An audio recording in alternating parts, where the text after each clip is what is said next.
studios in Oklahoma City. This is an OU update with Jason Kersey. I'm Jenny Carlson. It's all about the tight ends right now. Blake Bell has been converted to tight end, and there might be a return to tight end at OU. Jason Kersey joins us on the phone. And Jason, let's start with Blake Bell. It sounds like the conversion was going well, but an injury is going to keep him out of the rest of spring. What do we know about that at this point?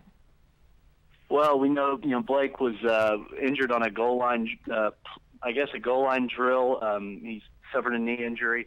It's not believed to be too serious. There's not going to be any surgery required or anything, but it is going to keep him out through the spring game. And I think that's disappointing not only to him because he was, I think, getting really well acclimated to his new position, but also to fans who were kind of excited about seeing how things were going and watching him maybe catch some balls on Saturday. So it just sort of a bummer for him and for a lot of OU fans.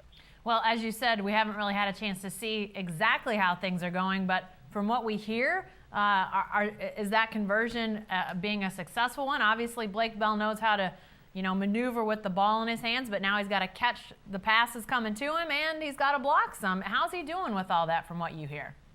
Well, the coaches and players in interviews speak glowingly of him, but, what else would they say? But I've also heard, from other people close to Blake that he really genuinely is enjoying the switch, and it's not that all those things that people are saying aren't just platitudes, that he really does enjoy the position change, and he is happy with it, and he feels like he's got a really good shot to contribute there.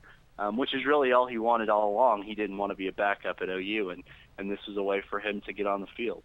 Well, you talk about contributions from that tight end position, and you and Ryan Aber, our other OU beat writer, produced the main event on Monday in the Oklahoman and on News OK, which asked the question, a return to tight end territory?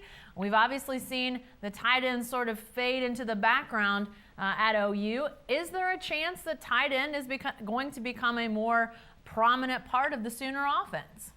I do think there's a chance. I think, you look at not only Blake Bell, but Taylor McNamara is entering his third year on campus, and he, I think, certainly should be ready to take the next step. Isaac Ijolana comes in from junior college, and then you have Carson Meyer, a big guy from Tulsa Union coming in. So there are people on campus who should be ready to contribute.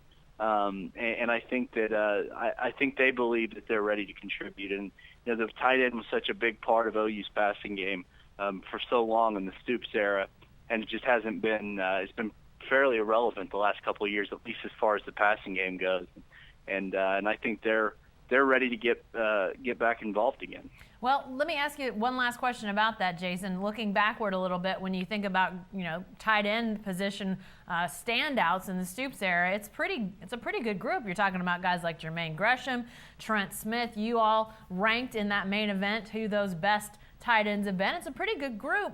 But going away from the tight end these last few years, did the Sooners just not feel like they had the talent there to use the tight end as much, or was it more a product of the offense maybe not using that position as much?